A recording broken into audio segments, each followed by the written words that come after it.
Radio USA ਸੁਣ ਰਹੇ ਸਾਰੇ ਹਿਮਾਨਯੋਗ ਅਤੇ ਸਤਿਕਾਰਤ ਸਰੋਤਿਆਂ ਨੂੰ ਪਿਆਰ ਸਤਿਕਾਰ ਸਨ ਨਿੱਕੀ ਜਿਹੀ ਸਤਿ ਸ੍ਰੀ ਅਕਾਲ। ਸਭ ਨੂੰ ਜੀ ਨੂੰ ਆਖਦੇ ਹਾਂ। ਸੋ ਤੇ ਪ੍ਰੋਗਰਾਮ ਖਬਰ ਤੇ ਨਜ਼ਰ ਦੇ ਵਿੱਚ ਆਪ ਸਭ ਦਾ ਨਿੱਘਾ ਸਵਾਗਤ ਹੈ। ਅੱਜ 27 ਅਪ੍ਰੈਲ ਦਿਨ ਹੈਗਾ ਜੀ, ਮੰਗਲਵਾਰ। ਮੇਰੇ ਨਾਲ ਜੁੜ ਚੁੱਕੇ ਨੇ ਮਿੰਟੂ ਗੁਰੂ ਸਰੀਆ ਜੀ ਮਲੋਟ ਸਟੂਡੀਓਜ਼ ਤੋਂ। ਮਿੰਟੂ ਜੀ ਨੂੰ ਸਵਾਗਤ ਹੈ, ਸਤਿ ਸ੍ਰੀ ਅਕਾਲ ਜੀ। ਸ਼ੁਕਰੀਆ ਜੀ, ਸਾਰਿਆਂ ਨੂੰ ਸਤਿ ਸ਼੍ਰੀ ਅਕਾਲ ਜੀ। ਸਾਡੇ ਅੱਜ ਦੇ ਪ੍ਰੋਗਰਾਮ ਖਬਰ ਤੇ ਨਜ਼ਰ ਉਸ ਨੂੰ ਸਪਾਂਸਰ ਕਰਦੇ ਨੇ ਖਾਲਸਾ ਇੰਸ਼ੋਰੈਂਸ ਏਜੰਸੀ ਵਾਲੇ, ਜਿਨ੍ਹਾਂ ਦੇ ਕੋਲੋਂ ਤੁਸੀਂ ਹਰ ਇੱਕ ਤਰੀਕੇ ਦੀ ਇੰਸ਼ੋਰੈਂਸ ਕਰਵਾ ਸਕਦੇ ਹੋ। ਇੰਸ਼ੋਰੈਂਸ ਬਾਰੇ ਪਤਾ ਕਰਨ ਲਈ ਕਾਲ ਕਰ ਸਕਦੇ ਹੋ ਨੰਬਰ 408 272 2500 ਦੇ ਉੱਤੇ 4082722500 ਦੇ ਉੱਤੇ। ਨਾਲ ਹੀ Krishan Dhanota, Yuba City, Baljinder Singh, Nijjar, Woodland, G and tire and lube ਵਾਲੇ, ਜਿਨ੍ਹਾਂ ਦੇ ਕੋਲੋਂ ਤੁਸੀਂ truck wash, oil change, air brake ਦਾ ਕੰਮ ਕਰਵਾ ਸਕਦੇ ਹੋ। ਨਵੇਂ ਪੁਰਾਣੇ ਟਾਇਰ ਵਾਜਿਬ ਕੀਮਤਾਂ 'ਤੇ ਖਰੀਦ ਸਕਦੇ ਹੋ।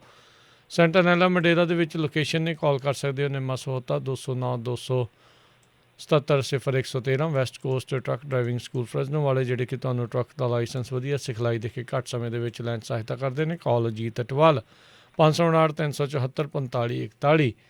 Sucha Singh, Jaskaran Singh, Gurpratap Singh ਫਰੈਜ਼ਨੋ, Paramjit Kaur Rangi Vacaville, Jarnail Singh Lynnwood, Harjit Singh, Surinder Kaur Aujla Dale City, Xander mortgage ਅਤੇ ਰੀਅਲ estate ਵਾਲੇ, ਘਰ ਖਰੀਦਣ ਵੇਚਣ ਦੀਆਂ ਸੇਵਾਵਾਂ ਦੇ ਨਾਲ home loans, commercial loans, agriculture loans, refinance ਦੇ ਲਈ ਕਾਲ ਕਰੋ ਮੋਹਨ ਚੀਮਾ ਹੋਣਾ ਨੂੰ। ਨੰਬਰ 559 905 2575 5595052575। ਟੇਰਕੀਆਣਾ ਇਮੀਗ੍ਰੇਸ਼ਨ ਲਾ ਫਰਮ, ਇਮੀਗ੍ਰੇਸ਼ਨ ਦਾ ਹੋਵੇ ਕਿਸੇ ਵੀ ਤਰੀਕੇ ਦਾ ਕੰਮ ਤਾਂ ਸੰਪਰਕ ਕਰੋ ਇਮੀਗ੍ਰੇਸ਼ਨ ਦੇ ਅਟਰਨੀ ਜੇ ਟੇਰਕੀਆਣਾ। ਨੰਬਰ 415 909 0503 4159090503। ਇਹਨਾਂ ਸਾਰਿਆਂ ਦਾ ਧੰਨਵਾਦ। ਜੇਕਰ ਤੁਸੀਂ ਜਾਂ ਕੋਈ ਹੋਰ ਕਾਰੋਬਾਰ ਇਸ ਪ੍ਰੋਗਰਾਮ ਨੂੰ ਸਪਾਂਸਰ ਕਰਨਾ ਚਾਹੁੰਦੇ ਹੋ, ਸੰਪਰਕ 408 722 7698 ਦੇ ਉੱਤੇ। ਮਿੰਟੂ ਜੀ, ਗੱਲਬਾਤ ਦਾ ਸਿਲਸਿਲਾ ਸ਼ੁਰੂ ਕਰਦੇ ਜਾਈਏ। ਸੁਪਰੀਮ ਕੋਰਟ ਵਿੱਚ ਕਰੋਨਾ ਦੇ ਉੱਤੇ ਹੋਈ ਸੁਪਰੀਮ ਸੁਣਵਾਈ। ਹਾਂਜੀ, ਦੇਖੋ ਇਹ ਮਾਮਲਾ ਜਿਹੜਾ ਆ ਸੁਪਰੀਮ ਕੋਰਟ ਦੇ ਵਿੱਚ ਗਿਆ ਸੀਗਾ ਕੁਛ ਦਿਨ ਪਹਿਲਾਂ। ਤੁਹਾਨੂੰ ਯਾਦ ਹੋਣਾ ਜਦੋਂ ਤਾਬੜਤੋੜ ਹਾਈ ਕੋਰਟ ਨੇ ਇਹਨਾਂ ਨੂੰ ਫਟਕਾਰਾਂ ਪਾਈਆਂ ਸੀਗੀਆਂ, ਤਾਂ ਉਸ ਤੋਂ ਬਾਅਦ ਅਚਾਨਕ ਸੁਪਰੀਮ ਕੋਰਟ ਦੇ ਵਿੱਚ ਜਿਸ ਦਿਨ ਸਾਬਕਾ CJI ਬੋਬੜੇ ਹੋਰਾਂ ਨੇ ਜਾਣਾ ਸੀ, ਉਹਨਾਂ ਦੀ ਵਿਦਾਇਗੀ ਵਾਲੇ ਦਿਨ ਹੀ ਇਹ ਸੁਣਵਾਈ ਹੋਈ ਸੀਗੀ। ਤਾਂ ਉਸ ਤੋਂ ਬਾਅਦ ਇਹ ਦੂਸਰੀ ਜਾਂ ਤੀਸਰੀ ਕਹਿ ਲਓ, ਤੀਸਰੀ ਸੁਣਵਾਈ ਸੀਗੀ। ਤਾਂ ਇਹਦੇ ਵਿੱਚ ਕੀ ਸੀਗਾ ਕਿ ਪਿਛਲੀ ਸੁਣਵਾਈ ਦੇ ਦੌਰਾਨ ਸੁਪਰੀਮ ਕੋਰਟ ਨੇ ਆਖਿਆ ਸੀਗਾ ਕਿ ਭਾਈ ਸਾਨੂੰ ਇਹਨਾਂ 4 ਨੁਕਤਿਆਂ 'ਤੇ ਤੁਸੀਂ ਇੱਕ ਮਾਸਟਰ ਪਲਾਨ ਬਣਾ ਕੇ ਦਿਓ, ਜਿਹਦੇ 'ਚ ਆਕਸੀਜਨ ਸੀ ਜਾਂ ਲੋਕਡਾਊਨ। ਭਾਈ ਤੁਸੀਂ ਦੱਸੋ ਤੁਹਾਡਾ ਇੱਕ ਕੌਮੀ ਪੱਧਰ ਦਾ ਕੀ ਮਾਸਟਰ ਪਲਾਨ ਹੋਏਗਾ।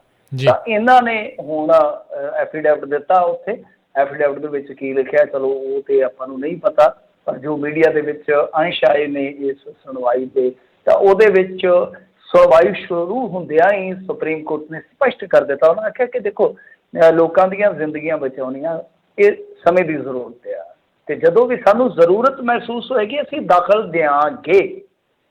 ਮਤਲਬ ਸਿੱਧਾ ਸਪਸ਼ਟ ਉਹਨਾਂ ਦਾ ਕਹਿਣਾ ਹੈ ਕਿ ਜਦ ਵੀ ਸਾਨੂੰ ਜ਼ਰੂਰਤ ਮਹਿਸੂਸ ਹੋਏਗੀ ਕਿ ਲੋਕਾਂ ਦੀਆਂ ਜ਼ਿੰਦਗੀਆਂ ਖਤਰੇ 'ਚ, ਅਸੀਂ ਦਖਲ ਦੇਵਾਂਗੇ ਹੀ ਦੇਵਾਂਗੇ। ਉਹ ਕਹਿੰਦੇ ਕਿ ਕੋਈ ਕੌਮੀ ਆਫਤ ਹੋਵੇ ਤਾਂ ਉਸ ਸਮੇਂ ਅਸੀਂ ਮੂਕ ਦਰਸ਼ਕ ਬਣੇ ਰਹੀਏ, ਇਹ ਨਹੀਂ ਹੋ ਸਕਦਾ। ਅਸੀਂ ਹਾਈ ਕੋਰਟਾਂ ਦੀ ਮਦਦ ਦੀ ਜ਼ਿੰਮੇਦਾਰੀ ਨਿਭਾਉਣਾ ਚਾਹੁੰਦੇ ਹਾਂ। ਇਹ ਗੱਲ ਬਹੁਤ ਇੰਟਰਸਟਿੰਗ ਹੈ, ਕਿਉਂਕਿ ਕੱਲ੍ਹ ਵੀ ਆਪਾਂ ਦੇਖ ਰਹੇ ਸੀਗੇ ਕਿ ਕਿਸ ਤਰ੍ਹਾਂ ਮਦਰਾਸ ਹਾਈ ਕੋਰਟ ਨੇ ਚੋਣ ਕਮਿਸ਼ਨ ਨੂੰ ਫਟਕਾਰ ਲਾਈ। ਕਮਾਲ ਇਹ ਹੋਈ ਕਿ ਅੱਜ ਹੀ ਚੋਣ ਕਮਿਸ਼ਨ ਆਪਣੀ ਗਹਿਰੀ ਨੀਂਦ ਤੋਂ ਜਾਗਿਆ, ਗਹਿਰੀ ਕੰਬੋਜ਼ ਦੀਆਂ ਗੋਲੀਆਂ ਵਾਲੀ ਨੀਂਦ। ਤੇ ਅੱਜ ਹੀ ਉਹਨਾਂ ਨੇ ਨੀਂਦ ਤੋੜ ਕੇ ਆਖਿਆ ਕਿ 2 ਮਈ ਨੂੰ ਜਿਹੜੇ ਨਤੀਜੇ ਆਉਣੇ ਆ, ਜਿਵੇਂ ਆਪਾਂ ਨਹੀਂ ਜਿੱਤ ਦੇ ਨਿਸ਼ਾਨ ਸਦਾ ਲਾਏ ਜਾਂਦੇ ਝੰਡੇ ਨਾਲ, ਕਿ ਜਿੱਤ ਦੇ ਨਿਸ਼ਾਨ ਜਿਨ੍ਹਾਂ ਦੇ ਵੀ ਲੱਗਣਗੇ, ਪਰ ਉਹ ਹੋਣਗੇ ਬਹੁਤ ਸਾਇਲੈਂਟ। ਕੋਈ ਜਲੂਸ ਨਹੀਂ, ਕੋਈ ਜਲਸਾ ਨਹੀਂ, ਕੋਈ ਲੈਣਾ ਨਹੀਂ, ਕੋਈ ਦੇਣਾ ਨਹੀਂ, ਕੋਈ ਨਾਚ ਨਹੀਂ, ਕੋਈ ਗਾਣਾ ਨਹੀਂ, ਕੋਈ ਡਾਂਡੀਆ ਨਹੀਂ, ਕੋਈ ਭੰਗੜਾ ਨਹੀਂ, ਬਿਲਕੁਲ ਬੰਦ ਹੋਊਗਾ ਸਭ ਕੁਛ। ਤਾਂ ਅੱਜ ਇਹਨਾਂ ਨੇ ਨਵਾਂ ਪ੍ਰੋਟੋਕੋਲ ਜਾਰੀ ਕਰ ਦਿੱਤਾ। ਤਾਂ ਉਹ ਸੁਪਰੀਮ ਕੋਰਟ ਕੀ ਕਹਿ ਰਿਹਾ, ਉਹ ਕਹਿ ਰਿਹਾ ਹੈ ਕਿ ਦੇਖੋ ਅਸੀਂ ਆਪਣੀ ਜ਼ਿੰਮੇਵਾਰੀ ਨਿਭਾਉਣਾ ਚਾਹੁੰਦੇ ਹਾਂ, ਤੇ ਅਸੀਂ ਹਾਈ ਕੋਰਟਾਂ ਨੂੰ ਉਹਨਾਂ ਦਾ ਕੰਮ ਕਰਨ ਤੋਂ ਨਹੀਂ ਰੋਕਾਂਗੇ। ਮਤਲਬ ਕਿ ਹਾਈ ਕੋਰਟਾਂ ਦੇ ਵਿੱਚ ਜੋ ਸਿਲਸਿਲਾ ਚੱਲ ਰਿਹਾ ਫਟਕਾਰਾਂ ਦਾ, ਝਾੜਾਂ ਦਾ, ਇਹ ਅੱਗੇ ਵੀ ਜਾਰੀ ਰਹੇਗਾ। ਸੋ ਇਹ ਸੁਪਰੀਮ ਕੋਰਟ ਦੀ ਸੁਪਰੀਮ ਸੁਣਵਾਈ ਸੀਗੀ। ਸੁਪਰੀਮ ਕੋਰਟ ਦੇ ਕੇਂਦਰ ਨੂੰ 5 ਕਹਿ ਲਓ ਕਿ ਨਿਰਦੇਸ਼ ਵੀ ਦਿੱਤੇ ਗਏ, ਦਿਸ਼ਾ ਨਿਰਦੇਸ਼ ਦਿੱਤੇ ਗਏ ਆਕਸੀਜਨ ਦੀ ਸਪਲਾਈ ਨੂੰ ਲੈ ਕੇ, ਫਿਰ ਜੋ ਸਿਹਤ ਸਹੂਲਤਾਂ ਨੇ ਉਹਨਾਂ ਨੂੰ ਲੈ ਕੇ ਆ ਕਿ ਕੋਵਿਡ ਬੈਡਸ ਵਗੈਰਾ ਜਿਹੜੇ ਜਿਨ੍ਹਾਂ ਦਾ ਡਾਟਾ ਵੀ ਮੈਂ ਤੁਹਾਨੂੰ ਕੱਲ੍ਹ ਦਿੱਤਾ ਸੀਗਾ ਸਟੇਟ ਵਾਈਜ਼, ਕਿ ਉਹਨਾਂ ਚੀਜ਼ਾਂ ਦੇ ਵਿੱਚ ਸੁਧਾਰ ਲਿਆਂਦਾ ਜਾਵੇ। ਹੁਣ ਇਹ ਨਹੀਂ ਹੈ ਕਿ ਆਪਣੇ ਡਾਟੇ ਤੋਂ ਬਾਅਦ ਸੁਪਰੀਮ ਕੋਰਟ ਕਹਿ ਰਿਹਾ, ਇਹ ਹੈ ਕਿ ਸੁਪਰੀਮ ਕੋਰਟ ਕਹਿ ਰਿਹਾ ਕਿ ਸਿਹਤ ਸਹੂਲਤਾਂ ਜਿਵੇਂ ਕੋਵਿਡ ਬੈਡਸ ਵਗੈਰਾ ਨੇ ਉਹਨਾਂ ਨੂੰ ਤੁਸੀਂ ਵਧਾਓ। ਫਿਰ ਰੈਮਡੀਸਿਵਿਰ ਦੀ ਇੱਕ ਕਹਿ ਲਓ ਕਿ ਇਸ ਵੇਲੇ ਬਹੁਤ ਕਿੱਲਤ ਹੈ। ਇਸੇ ਤਰ੍ਹਾਂ ਇੱਕ ਹੋਰ ਦਵਾਈ ਹੈ, ਸ਼ਾਇਦ ਉਹਦਾ ਨਾਮ ਫੈਵੀਪੀਰੇਵਰ ਹੈ। ਇਹੋ ਜਿਹੀਆਂ ਦਵਾਈਆਂ ਦੀ ਕਿੱਲਤ ਜਿਹੜੀ ਹੈ ਉਹਨੂੰ ਪੂਰਾ ਚੁੱਕਣ ਵਾਸਤੇ ਮਤਲਬ ਕਿ ਪੂਰਾ ਕਰਨ ਵਾਸਤੇ ਸਪਲਾਈ ਦਾ ਕਿ ਤੁਸੀਂ ਕਦਮ ਚੁੱਕੋ ਜਿੰਨੀ ਵੀ ਡਿਮਾਂਡ ਹੈ। ਅਤੇ ਇਸ ਤੋਂ ਇਲਾਵਾ ਕੋਵੀਸ਼ੀਲਡ, ਕੋਵੈਕਸੀਨ ਦੇ ਵਿੱਚ ਵੀ ਮੇਰੇ ਖਿਆਲ ਦੇ ਨਾਲ ਵੈਸੇ ਤਾਂ ਦੋਨਾਂ ਦੇ ਉਹਨਾਂ ਨੇ ਗੱਲ ਕਹੀ ਹੈ ਟੀਕਾਕਰਨ ਜਿਹੜਾ ਹੋਣਾ। ਉਹਨਾਂ ਨੇ ਕਿਹਾ ਕਿ ਦੇਖੋ ਰੇਟ ਤੁਹਾਡੇ ਅੱਡ ਅੱਡ ਕਿਉਂ ਆ ਭਾਈ ਦੋਵਾਂ ਦੇ। ਕੋਵੈਕਸੀਨ ਦਾ ਰੇਟ ਜ਼ਿਆਦਾ ਹੈ ਨਾ ਕੋਵੀਸ਼ੀਲਡ ਦੇ ਨਾਲੋਂ, ਅਤੇ ਕੋਵੀਸ਼ੀਲਡ ਦਾ ਵੀ ਵੱਖ-ਵੱਖ ਰੇਟ ਆ। ਮਸਲਨ ਰਾਜ ਸਰਕਾਰਾਂ ਲਈ ਹੋਰ, ਨਿੱਜੀ ਹਸਪਤਾਲਾਂ ਲਈ ਹੋਰ। ਉਹਨਾਂ ਨੇ ਕਿਹਾ ਇਹ ਕੀ ਤੁਹਾਡਾ ਫੰਡਾ ਹੈ ਭਾਈ, ਕੀ ਆ ਇੱਕ ਰੇਟ ਕੋਈ ਹੋਰ ਹੈ, ਇੱਕ ਰੇਟ ਕੋਈ ਹੋਰ ਹੈ, ਇਹ ਕੀ ਖਿਚੜੀ ਜੀ ਪਕਾ ਰਹੇ ਹੋ ਤੁਸੀਂ। ਤਾਂ ਇਹਦਾ ਵੀ ਉਹਨਾਂ ਨੇ ਆਧਾਰ ਪੁੱਛਿਆ ਕਿ ਰੇਟ ਵੱਖੋ ਵੱਖਰੇ ਕਿਉਂ ਆ। ਪੰਜਵਾਂ ਨੁਕਤਾ ਜਿਹੜਾ ਸੁਝਾਇਆ ਗਿਆ ਉਹ ਇਹੋ ਆ ਕਿ 28 ਅਪ੍ਰੈਲ ਤੱਕ ਜਵਾਬ ਦਿਓ ਕਿ 18+ ਦੀ ਆਬਾਦੀ ਦੀ ਜਿਹੜੀ ਵੈਕਸੀਨੇਸ਼ਨ ਆ ਤਾਂ ਇਹਦੇ ਲਈ ਇਨਫਰਾਸਟਰਕਚਰ ਕਿੰਨਾ ਕੁ ਕਾਇਮ ਹੋ ਗਿਆ। ਮਤਲਬ ਕਿ ਜਵਾਬ ਤਲਬੀ ਜਾਰੀ ਹੈ ਹਜ਼ੂਰ ਕਿ ਇਹ ਤੁਹਾਨੂੰ ਜਵਾਬ ਦੇਣੇ ਹੀ ਪੈਣਗੇ। ਮਤਲਬ ਸਾਫ਼ ਹੈ, ਸਪਸ਼ਟ ਆ ਕਿ ਸੁਪਰੀਮ ਕੋਰਟ ਇਸ ਮਾਮਲੇ ਦੇ ਵਿੱਚ ਨਿਗਰਾਨੀ ਰੱਖ ਕੇ ਚੱਲੇਗਾ। ਅਤੇ ਨਾਲ ਮੇਰੇ ਖਿਆਲ ਦੇ ਨਾਲ ਸੁਪਰੀਮ ਕੋਰਟ ਨੇ ਇਹ ਵੀ ਪੁੱਛਿਆ ਕਿ ਕੀ ਵੈਕਸੀਨੇਸ਼ਨ ਆਖਰੀ ਬਦਲ ਹੈ ਇਹਦਾ, ਕੋਈ ਹੋਰ ਕੋਈ ਸਾਧਨ ਸਹੂਲਤ ਕੰਮ ਨਹੀਂ ਕਰਦੀ ਕਿ ਇਹ ਜਿਹੜੇ ਵੈਕਸੀਨੇਸ਼ਨ ਆ ਇਹੀ ਆਖਰੀ ਹੀਲਾ ਬਚਦਾ। ਸੋ ਇਹ ਸਾਰੇ ਜਵਾਬ ਜਿਹੜੇ ਇਹਨਾਂ ਨੂੰ ਦੇਣੇ ਪੈਣਗੇ। ਖੈਰ ਗੱਲ ਆਪਾਂ ਕਰ ਲਈਏ ਕੁਛ ਹੋਰ ਅਪਡੇਸ਼ਨਸ ਦੀ, ਕਿਉਂਕਿ ਸਾਰੀਆਂ ਖਬਰਾਂ ਵੀ ਜ਼ਰੂਰੀ ਹੁੰਦੀਆਂ, ਨੈਸ਼ਨਲ ਇੰਟਰਨੈਸ਼ਨਲ ਸਾਰੇ ਤੁਹਾਨੂੰ ਪਤਾ ਹੀ ਹੈ ਆਉਂਦੇ ਰਹਿੰਦੇ ਸਮਾਚਾਰ। ਖੈਰ ਸਭ ਤੋਂ ਪਹਿਲਾਂ ਕਿ WHO ਨੇ ਬਹੁਤ ਚਿੰਤਾ ਜਤਾਈ। ਉਹਨਾਂ ਨੇ ਕਿਹਾ ਕਿ ਭਾਰਤ ਦੇ ਹਾਲਾਤ ਜਿਹੜੇ ਆ ਉਹ ਕਹਿ ਸਕਦੇ ਕਿ ਦਿਲ ਤੋੜਨ ਵਾਲੇ ਆ। ਵੈਸੇ ਆਪਾਂ ਕਹਿੰਦੇ ਹਾਂ ਸਰਦੂਲ ਸਿਕੰਦਰ ਨੇ ਵੀ ਕਿਹਾ ਸੀ ਬਾਗਾਂ ਵਿੱਚੋਂ ਜਿਵੇਂ ਫੁੱਲ ਤੋੜਨਾ ਮਨਾ ਕਿ ਦਿਲ ਤੋੜਨਾ ਮਨਾ, ਪਰ ਬਿਮਾਰੀ ਦਿਲ ਤੋੜ ਰਹੀ ਆ। ਇਸ ਤੋਂ ਇਲਾਵਾ ਆਸਟ੍ਰੇਲੀਆ ਨੇ ਭਾਰਤ ਦੀਆਂ ਜਿਹੜੀਆਂ ਫਲਾਈਟਸ ਸੀਗੀਆਂ ਉਹ ਸਾਰੀਆਂ ਫਲਾਈਟਸ 15 ਮਈ ਤੱਕ ਹੋਰ ਮੁਲਤਵੀ ਕਰ ਦਿੱਤੀਆਂ। ਪਰ ਇੱਕ ਚੀਜ਼ ਅੱਜ ਬਹੁਤ ਜ਼ਿਆਦਾ ਕਹਿ ਲਓ ਕਿ ਨਮੋਸ਼ੀਜਨਕ ਗੁਜ਼ਰੀ ਹੈ ਆਸਟ੍ਰੇਲੀਆ ਦੇ ਵਿੱਚ ਇੰਡੀਆ ਲਈ, ਇਹ ਆ ਕਿ ਵੈਸਟਰਨ ਆਸਟ੍ਰੇਲੀਆ ਦੇ ਜਿਹੜੇ ਪ੍ਰੀਮੀਅਰ ਆ ਮਾਰਕ ਮੈਗੋਵਨ, ਉਹਨਾਂ ਨੇ ਭਾਰਤ ਦੀ ਟੈਸਟਿੰਗ 'ਤੇ ਸਵਾਲ ਚੁੱਕੇ ਆ। ਉਹ ਕਹਿੰਦੇ ਕਿ ਇੱਥੇ ਜਿਹੜੇ ਵੈਸਟਰਨ ਆਸਟ੍ਰੇਲੀਆ 'ਚ ਆਏ ਇੰਡੀਅਨ ਉਹਨਾਂ 'ਚੋਂ 4 ਪੋਜ਼ੀਟਿਵ ਪਾਏ ਗਏ ਜਿਹੜੇ ਕਿ ਨੈਗੇਟਿਵ ਰਿਪੋਰਟ ਲੈ ਕੇ ਆਏ ਸੀਗੇ। ਤਾਂ ਇਹ ਨੈਗੇਟਿਵ ਰਿਪੋਰਟ ਕਿਵੇਂ ਮਿਲਦੀ ਉਹ ਤੁਹਾਨੂੰ ਸਭ ਨੂੰ ਪਤਾ ਹੀ ਆ ਕਿ ਅਸੀਂ ਤਾਂ ਇਹੀ ਮੁਸਲਸਲ ਸਵਾਲ ਚੁੱਕ ਰਹੇ ਹਾਂ। ਵੈਸੇ ਤਾਂ NRI ਨੂੰ ਕਿਵੇਂ ਰਿਪੋਰਟ ਦਿੰਦੇ ਉਹ ਵੀ ਇੱਕ ਆਪਣੇ ਆਪ ਦੇ ਵਿੱਚ ਬੜਾ ਰਫੜ ਆ, ਵੇਖ ਕੇ ਛਿੱਲ ਲਾਉਣ ਤੱਕ ਜਾਂਦੇ ਆ। ਖੈਰ ਇਹ ਆਪਣੇ ਆਪ ਦੇ ਵਿੱਚ ਬਹੁਤ ਨਮੋਸ਼ੀਜਨਕ ਗੱਲ ਹੈ। ਕਿਉਂਕਿ ਇੰਡੀਆ ਦੇ ਵਿੱਚ ਵੀ ਟੈਸਟਿੰਗ 'ਤੇ ਬਹੁਤ ਵੱਡੇ ਸਵਾਲ ਉੱਠ ਰਹੇ ਨੇ, ਬਹੁਤ ਵੱਡੇ ਸਵਾਲ ਉੱਠ ਰਹੇ ਨੇ। ਪੰਜਾਬ ਦਾ ਹੀ ਇੱਕ ਕੇਸ ਤੁਹਾਨੂੰ ਫਿਰ ਮੈਂ ਐਗਜ਼ਾਮਪਲ ਦੇ ਤੌਰ 'ਤੇ ਦੱਸ ਦਿੰਦਾ ਕਿ ਕੱਲ੍ਹ ਦੀ ਗੱਲ ਆ, ਫਰੀਦਕੋਟ ਦੇ ਵਿੱਚ ਪਤੀ ਪਤਨੀ ਨੂੰ ਇਹਨਾਂ ਨੇ ਪੋਜ਼ੀਟਿਵ ਕੱਢਿਆ ਸਰਕਾਰੀ ਵਾਲਿਆਂ ਨੇ, ਅਤੇ ਉਹਨਾਂ ਨੇ ਬਾਹਰੋਂ ਜਾ ਕੇ ਟੈਸਟ ਕਰਾ ਲਿਆ, ਉਹ ਨੈਗੇਟਿਵ ਆ ਗਏ। ਮਤਲਬ ਕਿ ਕੁਝ ਸੈਕਿੰਡ ਬਾਅਦ ਕਹਿ ਲਓ ਕਿ ਜੇ ਉਹ ਰਿਪੋਰਟ ਹੋ ਜਾਂਦੀ, ਮਤਲਬ ਕਿ ਨਾਲ ਹੀ ਨਿੱਜੀ ਲੈਬ ਵਾਲੇ ਨੂੰ ਲੈ ਆਉਂਦੇ ਕਿ ਤੂੰ ਵੀ ਲੈ ਲਾ ਸੈਂਪਲ, ਤਾਂ ਕੁਝ ਸੈਕਿੰਡ ਦੇ ਫਰਕ ਨਾਲ ਹੀ ਪੋਜ਼ੀਟਿਵ ਨੈਗੇਟਿਵ ਹੋ ਜਾਣਾ ਸੀਗਾ। ਇਹ ਵੀ ਜਿਹੜੀ ਆ ਅੱਜ ਕੱਲ੍ਹ ਇੱਕ ਬਹੁਤ ਨਮੋਸ਼ੀਜਨਕ ਗੱਲ ਹੋਈ ਹੈ। ਇੱਕ ਹੋਰ ਵੀ ਕਦਮ ਜਿਹੜਾ ਆ ਉਹ ਵੀ ਇੰਟਰਸਟਿੰਗ ਆ। ਇੱਕ ਮਾਮਲੇ 'ਚ ਡਿਵੈਲਪਮੈਂਟ ਹੋਈ ਹੈ, ਤੁਹਾਨੂੰ ਯਾਦ ਹੋਣਾ ਕਿ ਆਸਟ੍ਰੇਲੀਆਈ ਅਖਬਾਰ ਨੇ ਬਹੁਤ ਨਿੰਦਿਆ ਕੀਤੀ ਸੀਗੀ, ਪ੍ਰਧਾਨ ਮੰਤਰੀ ਦੀ ਆਲੋਚਨਾ ਕੀਤੀ ਸੀਗੀ ਉਹਨਾਂ ਦੇ ਪ੍ਰਬੰਧਾਂ ਨੂੰ ਲੈ ਕੇ। ਇਹਨਾਂ ਨੇ ਕੀ ਕੀਤਾ ਕਿ ਇਹਨਾਂ ਦੇ ਜਿਹੜੇ ਉੱਥੇ ਹੈਗੇ ਆ ਰਾਜਦੂਤ ਕਹਿ ਲਓ, ਤਾਂ ਉਹਨਾਂ ਨੇ ਚੱਕ ਕੇ ਲੈਟਰ ਲਿਖ ਦਿੱਤਾ ਸੰਪਾਦਕ ਨੂੰ ਕਿ ਤੁਸੀਂ ਆਧਾਰਹੀਣ ਗੱਲਾਂ ਕਰੀ ਜਾਂਦੇ ਹੋ, ਤੁਸੀਂ ਆ ਸਾਡਾ ਲੈਟਰ ਛਾਪੋ ਅਖਬਾਰ ਦੇ ਵਿੱਚ। ਦੇਖੋ ਰਿਐਕਸ਼ਨ ਦੇਖੋ ਕਿ ਸਾਡਾ ਲੈਟਰ ਛਾਪੋ, ਸਾਡਾ ਪੱਖ ਛਾਪੋ। ਮਤਲਬ ਕਿ ਹੁਣ ਦੇਖੋ ਸਾਰੇ ਕਹਿੰਦੇ ਕਿ ਇੰਡੀਆ ਥੋੜ੍ਹੀ ਹੈ ਕਿ ਜਿੱਥੋਂ ਦੇ ਸੰਪਾਦਕਾਂ ਨੂੰ ਸੱਦ ਕੇ ਯੋਗੀ ਝਿੜਕ ਦੂਗਾ ਕਿ ਸ਼ਟ ਅਪ ਅਤੇ ਤੁਸੀਂ ਚੁੱਪ ਕਰ ਜਾਓਗੇ, ਔਰ ਨਾਲ ਦੀ ਨਾਲ ਯੋਗੀ ਦੀਆਂ ਐਡਾਂ ਚੱਲਣੀਆਂ ਸ਼ੁਰੂ ਹੋ ਜਾਣਗੀਆਂ। ਨਾਲ ਦੀ ਨਾਲ UP 'ਚ ਕੀ ਹੁੰਦਾ, ਵੈਸੇ ਤਾਂ ਤੁਸੀਂ ਦੇਖ ਹੀ ਰਹੇ ਹੋ ਕਿ ਖਬਰਾਂ ਦੇ ਵਿੱਚ ਕਰੋਨਾ ਥੋੜ੍ਹਾ ਜਿਹਾ ਘਟ ਰਿਹਾ।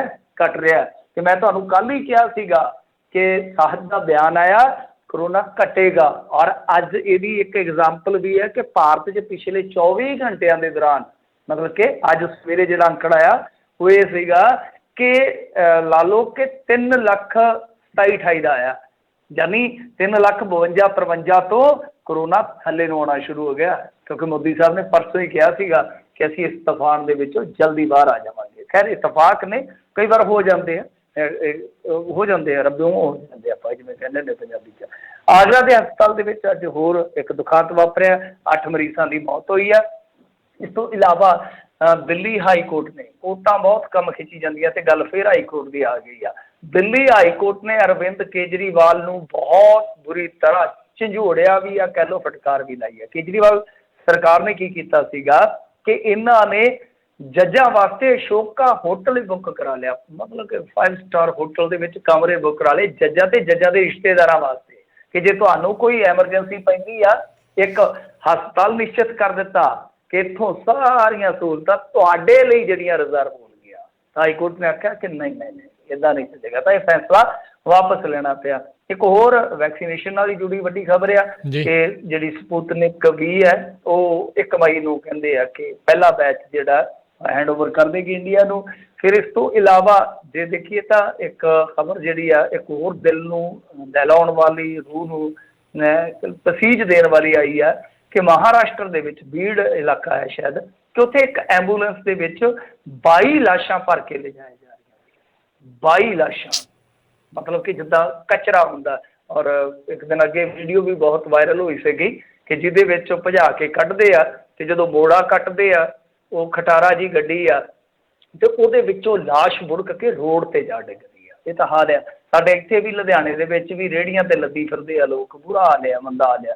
ਖੈਰ ਇੱਧਰ ਔਜਲਾ ਸਾਹਿਬ ਨੇ ਫਿਰ ਪੱਤਰ ਲਿਖਿਆ ਮੇਰੇ ਖਿਆਲ ਦੇ ਨਾਲ ਇੰਡੀਅਨ ਗੌਰਮੈਂਟ ਨੂੰ ਕਿ ਪਾਕਿਸਤਾਨ ਮਦ ਦੀ ਪੇਸ਼ਕਸ਼ ਕਰ ਰਿਹਾ, ਉਹ ਮਦ ਜਿਹੜੀ ਹੈ ਉਹ ਸਵੀਕਾਰ ਕਰ ਲੈਣੀ ਚਾਹੀਦੀ ਹੈ। ਵੈਸੇ ਉਹ ਕੱਲ੍ਹ ਵੀ ਆਪਾਂ ਗੱਲ ਕਰ ਰਹੇ ਸੀਗੇ ਕਿ ਜੇ ਕਰ ਲੈਣ ਤਾਂ ਬਿਹਤਰ ਆ, ਦਿੱਲੀ ਨੂੰ, ਪੰਜਾਬ ਨੂੰ, ਹਰਿਆਣੇ ਨੂੰ ਖਾਸਾ ਫਾਇਦਾ ਹੋ ਜਾਏਗਾ। ਪਰ ਇਹਨਾਂ ਨੇ ਆਪਣੀ ਡਿਪਲੋਮੈਸੀ ਦੇਖਣੀ ਆ, ਆਪਣੀ ਕੂਟਨੀਤੀ ਦੇਖਣੀ ਆ। ਇਸ ਤੋਂ ਇਲਾਵਾ ਜੇ ਆਪਾਂ ਗੱਲ ਕਰੀਏ 400 ਸਾਲਾ ਜਿਹੜਾ ਸਮਾਗਮ ਮਨਾਇਆ ਜਾਣਾ ਹੈ, ਉਹਦੇ ਵਿੱਚ ਕਹਿੰਦੇ ਆ ਕਿ ਕੈਪਟਨ ਸਾਹਿਬ ਸ਼ਾਮਲ ਜ਼ਰੂਰ ਹੋਣਗੇ, ਪਰ ਇਹ ਜਿਹੜੀ ਸ਼ਮੂਲੀਅਤ ਹੈ ਇਹ ਵਰਚੁਅਲ ਹੀ ਰਹੇਗੀ। ਇਸ ਤੋਂ ਇਲਾਵਾ ਜੇ ਆਪਾਂ ਗੱਲ ਕਰੀਏ ਤਾਂ ਅੱਜ ਖੱਟਰ ਨੇ ਇੱਕ ਹੋਰ ਖਟਾਰਾ ਬਿਆਨ ਦਿੱਤਾ।